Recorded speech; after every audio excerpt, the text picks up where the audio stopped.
No nii, Roland Kõur. Pole mingi imeasi, et sa väga hästi mängid ja täna siis Prodigy Championshipil Kõrvemaal harrastajate rajal -18. Iga korvi kohta põhimõtteliselt birdie. 15-aastaselt selline asi ära teha. Mis tunne sul sinu sees praegu on? Alles pool tundi tagasi said tükiga hakkama.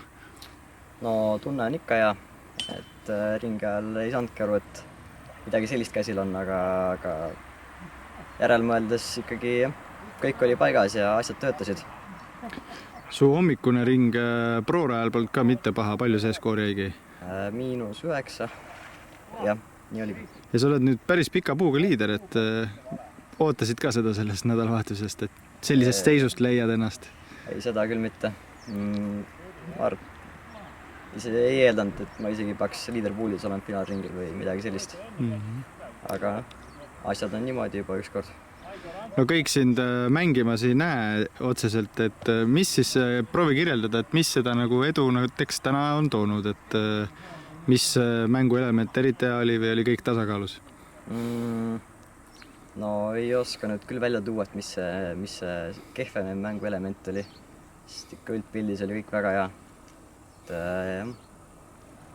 Putt oli hea, drive oli hea ja ega rohkem ei olnudki midagi teha. Aga kas sul on nagu mängus siuke lemmik element, et mulle meeldib, kui ma sellelt distantsilt saan umbes seda viset teha, et ma ei tea, mõnele meeldib, kui ma saan 60 pealt harviga läheneda, et see on maiuspala? Ma arvan, tagant käega kõik sellised, no vahet pole mis vise, aga kui vähegi peab tabama ja eriti putterite midaritega, neid on äge metsas loopida ja just harrastajate rajal sai päris palju seda teha. No sa oled täna, ma saan aru, Rasmusega päris palju hänginud ja mõõtu võtnud ja Rasmus Eesti meister nagu on praegu niimoodi naljaga pooleks löödud. Et mis nõu sa Rasmusele annaksid, et ta homme saaks püüda? Mis nõu Rasmusele? Ma arvan, et eks ta peab natuke rohkem veel minuga mängima ja küll jõuab ka minu tasemele üks päev. Küll jõuab järgi. No selge, Roland, igal juhul väga hea töö täna ja räägi siis veel paari sõnaga, et mis nagu see sügis veel toob, et paarismeistrivõistlused äkki, mis sul veel plaanis on? Jah, järgmine nädalavahetus on Hinnao Baltic Tour ja Pärnu Open. Seejärel on Tartumaa meistrivõistlused, suvised meistrivõistlused, siis on paaris Eesti meistrivõistlused ja ka Eurotuuri etapp Belgias, mis on selline 50-50, aga tahaks ka sinna jõuda. Aga me ajasime juttu vaata sinu ja sinu isaga viimati pikemalt, no see oli veebruaris, nüüd on läinud pool aastat mööda, siis me veel mõtlesime, kas tuleb leping, ei tuli, kui suur see elumuutus on olnud, et mis on olnud kõige ägedam, mis on olnud võib-olla üllatav? Ega väga palju see ei muutus, aga sain natuke tuttavamaks väga toredate inimestega ja sain teada, et Ballista Pro on parim driver siin maailmas. Kobi oli mul ka enne kotis ja ega ketaste poole pealt midagi rasket ei olnud. Paar asja tõstsin välja ja et väga palju ei mõõtanud tegelikult. Mis oli su eelmine nii-öelda Ballista Pro, mis selle asemel oli siis põhiasi? Destroyerid viskasin ja mul olid paar sellist natuke kergemad 165 grammi kandis ja need olid siis sellised flipimad pillid, aga neid oli nagu lahjast üle stabiilseni. Nendega sain kõik visked tehtud. Kuna see on siuke Prodigy brändi võistlus siin, kas sa oled mingid Prodigy ketteid ka varem loopinud, et mäletad sa veel, mis sul oli siuke, praegu sa oled Trilogy poiss, aga oled sa mõne Prodigy kettega olnud tuttav varem? Jah, enne kui siis Latitude'i tiimi läksin, mul oli M3, oli üks lemmikmidaritest, täpselt selline minu Haiseris püsti sirgevise ja ka D3 oli mul kotis, natuke alastabiilsem ketas, aga sellega siis eeskeliinid ja tagant üle minevad ja Haiser flipid. Ja vist nii oligi, jah. Aga M3 oli see, neid mul oli 2 tükki kotis ja need tõesti meeldisid mulle. No selge, Roland, ega midagi. Homme tuleb veel üks ring sama taset näidata ja igal juhul väga tubli. Ja. Aitäh sulle kommentaaridest ka. Aitäh, et kutsusite. Mis sul selja taga toimub? Vaatame, et üks mees siin. Ahah, seal käib kõva ketaste päästeoperatsioon. Sina vist sinna ei ole midagi kaotanud või? Mul seekord vedas, et sain ilusti üle selle veekogu. Okei, nii ta on.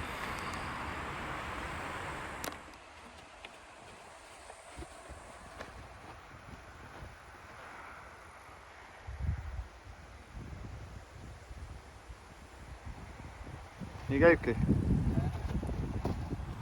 Nii, nüüd räägime siis tubli discgolfi töömesilase Mariaga. Zoomime siin sisse, kaader paigas.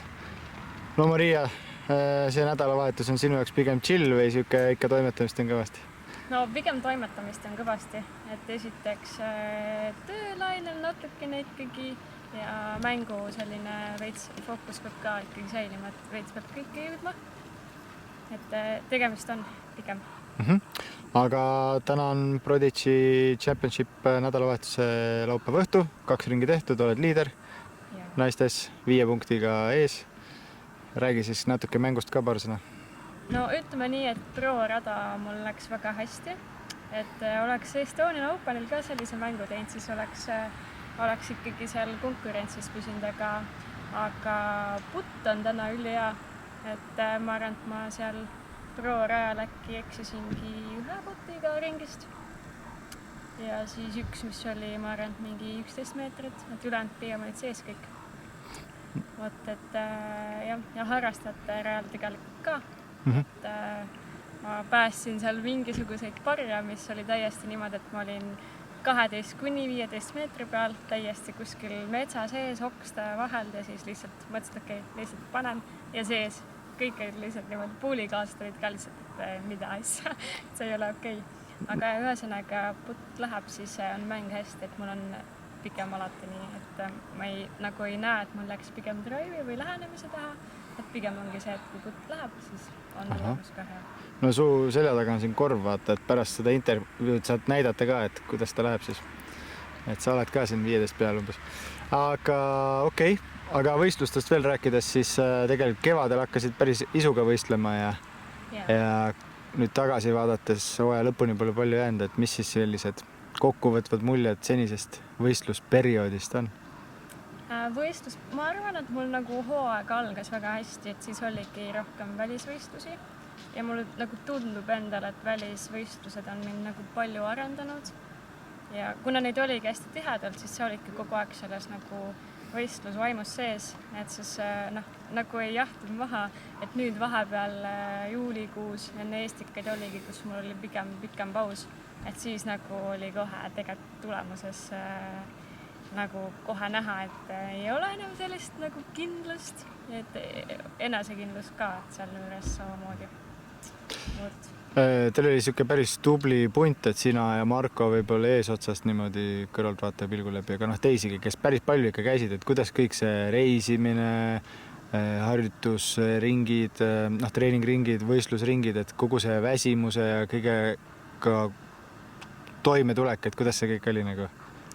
No ma ütlen nagu, et meil nagu me käisimegi, mina, Marko, Sõren oli väga tihti ja siis nagu vahetusid seal, kas oli Rasmus näiteks, Birgit, Keero, et meie nagu võib-olla see treeningu pool seal ei olnud nagu, me ei pööranud sellele, me ei võtnud seda nii, et ma pean täna tegema 5 ringi alla, et me tegelikult pigem tegimegi lihtsalt tutvusringi ja siis kõik enamasti siis 3 päeva kestis, et selle jooksul siis alati nagu arenesid.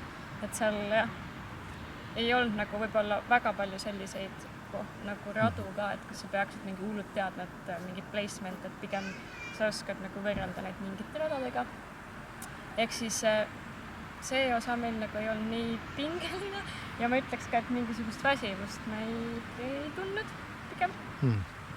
Et oli lihtsalt selline mõnus. Euroopas on hea tuuritada, et see on usakate teema, et väsinud.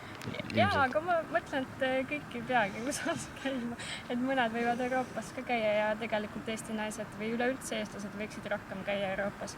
Et ütleme nii, et tase eestlastel lubab täiesti võistelda, häid tulemusi tuua ja need rajad on ikkagi täiesti midagi muud, et siin Eestis on nagu, Kõrvemaa on hea rada ja nagu sellised, aga paljud rajad ikkagi ei arenda siin nii väga, et et näiteks see Nogi ja Soome rada, et see on ikkagi, ma arvan, et oligi minu hooaja võib-olla selline, kus ma oma mänguga olin kõige rohkem üldse rahul, et raske rada, aga ma suutsin seal nagu väga head tulemust teha ja see nagu oli selline võib-olla tipphetk ka, kui aidata selleni edasi rõhutata.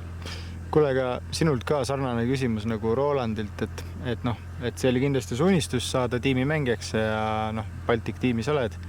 Ja kas see on natukene see praegu täpselt siuke elu, mida sa tahadki nagu elada, et oled igatepidi diskiga seotud, et kui ei võistle, siis oled poes, kui ei ole poes, siis võistled? Jaa, ma ütleks, et see on nagu väga tore. Et no esiteks, kui sul on selline töö, mis on ka sinu hobi, siis on, sa ei võta seda võib-olla nii tööna, et see on teistmoodi. Et sa oled ka kogu aeg selle sees ja noh, ma ei tea, mu meelest on väga äge küll, et ma ei kurda küll millegi üle. Sa siin ise oled ka korraldanud võistlusi, et kas sul on veel plaanis midagi aidata korraldada või et aitab juba küll vaikselt selleks aastaks? No ei, tegelikult veel ju aasta kestab päris pikka, et kogu see sügishooaeg veel on, aga lihtsalt võistluse korraldamisega on see, et seda nagu aega on nii raske leida, et võib-olla kui sul endal tekib mingi üks auk terve kuu jooksul, siis see on nagu kokkuvõttes teistele hästi halb nagu kuupäev, et see on nagu hästi kõige keerulisem osa on ka see, et leida see õige aeg, et see ei konkureeriks võib-olla ja siis kui sa konkureerid, siis on noh, ühesõnaga, et see aja leidmine on nagu kõige raskem. Mitte ainult endale, vaid siis ka teistele sobiv aeg.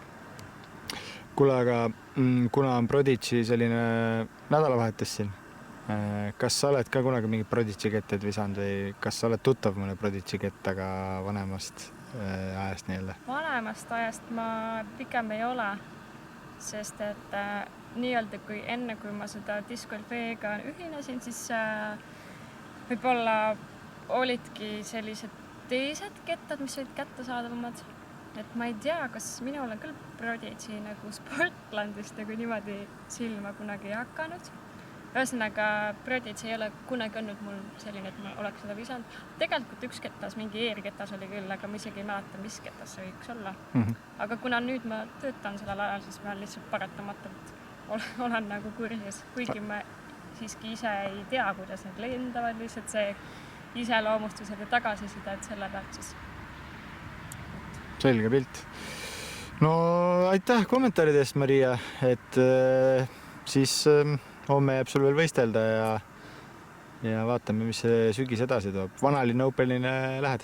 Jah, on plaanis küll. Nii, järgmisena intervjueeringi Ralfi. Kuulame, mis plaanis on. Olgu nii. Aitäh sulle. Tšau. Kuule, nendest prillidest on äkki mindki näha. Ei ole kindel. Igal juhul, Ralf Rogov on meil nüüd järjekorras. Ja Ralf, täna võib-olla püüdsime su eeskätt sellepärast kinni, et Vanalinna Open on kohe nurga taga. 3. september, laupäev. Peab paika. No räägi, mida siis võib oodata või mille pärast ise kõige rohkem põnevil oled, et no mis iganes, 100 korvi või? Palju korve? Meil tuleb natuke rohkem kui 100 korvi, selles mõttes teeme, täna saab öelda, et teeme ajalugu. Et üle 100 korvi meil Eestis ei ole tehtud veel ühtegi võistlust, aga ütleme nii, et see ei ole meil täna eesmärk number 1. Eesmärk number 1 on ikkagi korraldada see võistlus ära niimoodi, et nagu eelmine aasta. Eelmine aasta tegelikult korraldus ja kõik see oli nagu äge. Organisatoorne pool eelmine aasta oli selline roheline, sellel aastal proovime nagu juurde panna. Aga lihtsalt see kadalipp, mis nagu tuleb läbida selleks, et seda võistlust korraldada, siis see on nagu müstiliselt keeruline ja täna on meil roheline tuli, ütleme nii, et meil on lood käes. Super. Ja mis osa sellest selle aasta Vanalinna Openist sind ennast kõige rohkem nagu põnevile paneb? Tead kuidas ma ütlen, kõik on äge, kõik on erinev, kõik on ka väljakutsuvaid kohti. Mulle räigelt meeldib ise nagu see Rotermann City osa, sealt edasi Plaza, siis Viru Sportland, nüüd meil Viru Sportlandis on selline ägedad plaanid aga need on kõik nii erinevad nagu sektsioonid, nagu, kus sa nagu saad olla ja kus sa saad mängida. See tegelikult teeb nagu asja nagu ülipõnevaks. Ma ise tahaks ka mängida räigelt, aga ma tunnen, et teist aastat, kui ma seda korraldan, siis korraldaja pigem ei saa mängida. Sellise ürituse puhul kindlasti mitte. Eelmine aasta võib-olla mõni prominentsem kuju ka tegi asja kaasa või kas või meie armastatud kommentaator Kalev Kruus tegi terve raja läbi või? Pidas? vastu. Kalev Kruus oleks tulnud ka see aasta kaasa, aga Kalev Kruusil ütles, et tema sõnad, selles ma ütlen, tsiteerin teda, kuradi Kossu EM. Ehk siis ta on Kossu EM-iga sellel aastal hõivatud, aga sellel aastal on meil sellised mitte vähem kuulsad on Henrik Kalmet koos oma vennaga. Trafficu bänd tuleb peale. Meil on läbirääkimised ka Tarmo Kink ja Gert Kamsiga. Ehk siis proovime siin espa teisipäev mõned kuulsused veel juurde saada, et oleks selline neil ägedam ja saaks meid promoda ja meie saame neid promoda, et oleks selline win-win olukord. Et Kalev Kruusi näide eelmine aasta oli nagu ikkagi ehe, et ma ei ole kunagi mänginud, aga davai teeme ära. Ehk siis, ja ei jäänud viimaseks. Et jube kahjuta see aasta tulles ja järgmine aasta ütles, et ta kindlalt on olemas, et kui mingit sellist suurt üritust ei ole. Et pigem oli nagu ja tema puhul oli tunda, et oli õnnetu, et see aasta tulles. Vanalinna Openi siis selline kõige suurem eesmärk või võit ongi siis äkki see, et Eesti pealinn nagu näeb seda oma elu keskel või? Et ma ütleks seda niipidi. Või miks ta seal linna keskel peab niimoodi olema, kui ma niimoodi küsin? Mina Tartusse ei roni, on esimene fakt. Teine point on see, et nagu kurja, kui sa saad ikkagi mängida nendes parkides, mis meil seal ümber Tallinna vanalinna on. Jah, need ei ole siin nagu kõrvemal, me täna istume, et 120 meetrit par kolmed, jah, seal ei ole see, aga lihtsalt see emotsioon, mida sa saad, et sa käid need kõik need Tallinna vanalinna ümber olevad pargid, pluss linnahalli kõrval olevad park. Eelmine aasta ma sain nagu üli palju tagasid, et sellises kohas on ka park. Siit näeb kruiisilaevasid. Ehk siis see emotsioon, mis nagu tuleb, et me saame siin ka olla, seal käia. Paljud pood linnahallis käinud, rääkimata, et seal siis saad discgolfi mängida. Et seal nagu see emotsioon või kus sa nagu käia saad, kõik need Kanute-aiad ja Rotermann ja siis sa lähed ühesel Tammsaare parki ja edasi, et pigem on, miks ma teen? Ongi see nagu see emotsioon, mis ma tagasi saan seal. See on üliägena. Väga hea. No nii, kas ruumi veel on või kohad täidetud ja on sul osalejatele mingi sõnum öelda nädal aega enne võistlust? Ruumi on. Meil on umbes 100 kohta veel vaba, kui me tahaks täismaja saada. Täna ma võin öelda, et Saladuskattel natukene ei tahaks täismaja. Seda puhtalt sellel põhjusel, et meil on mingid üritused veel, selleks ma võitlen bürokraatiaga seal. Ja meil on seal mingid inimesed, kes ikkagi panevad kaiked kodaratesse, et seda võistlust kunagi toimuma ei saaks. Ehk siis ideaalis, kui tuleb selline 30-40 inimest veel juurde, siis mahub ära. Mahub ka täismaja ära, aga siis see on kõik minu risikul, et midagi nagu ei juhtuks. On ju. Mahub. Ainuke, mida ma kardan, on ilm. Täna meil on ülisuur ilm, on ju. Nädala pärast teada, siis Eestis võib nagu kõik juhtuda, et ma kardan seda kõige rohkem ilma. Kõik muu on organiseeritud, kõik peab paika. Meil on hea tiim, korvid on paigas, tiilad on paigas, kaardid on paigas, reeglid on paigas. Nüüd on ainult, et ilm oleks selline, päris 30 kraadi ei taha, 9 tundi on ju, aga selline 20 võiks olla ilma vihmata. Mis veel, meil on selline väike salaplaan, võin kohe ära rääkida, et Eesti Discgolfi Liiduga koostöös. Timo Juursalu kusjuures tuleb ka Vanalinna Openile, aitäh Timole. Aga meil on väike salaplaan, me paneme seda plaani veel paika, tuua üks suur ekraan Tallinna Lauluväljakule meie kohviku juurde. Ja me ju kõik teame, et Kristin Tattar on ju meil maailmameistrivõistlustel. Just. Ja laupäeval peale Vanalinna Openit, et me teeks autasustamises 4 pargis ära ja siis ootaksime kõiki mängijaid inimesi lauluväljakule, et vaadata suurelt ekraanilt Kristin Tattari finaali. Jaa, finaal on laupäevasel päeval. Laupäev, 5:30 hakkab, kui Kristin on siis nii-öelda liitkaardis, siis see hakkab 17:25 äkki läheb FPO liitkaart peale, et selle oleme juba ka USA-st kõik välja uurinud, et mis kell ta peale läheb. No väga ägedad mõtted. No Ralf, suurte visioonide ja ideedega mees, et mis seal ikka. Soovime siis õnnestumist ja edu ja seda väga head ilma. Loodame, et tuleb hea ilm ja kui Vanalinna Open läbi, siis järgmine Saladuskattel võin öelda, et järgmine üritus tuleb Tallinna linnahallis. Jälle, pole ammu teinud, teeme jälle. No väga hea. Okei, aitäh Ralf korraldamast ja aitäh kommentaaride eest. Aitäh sulle. Tšau.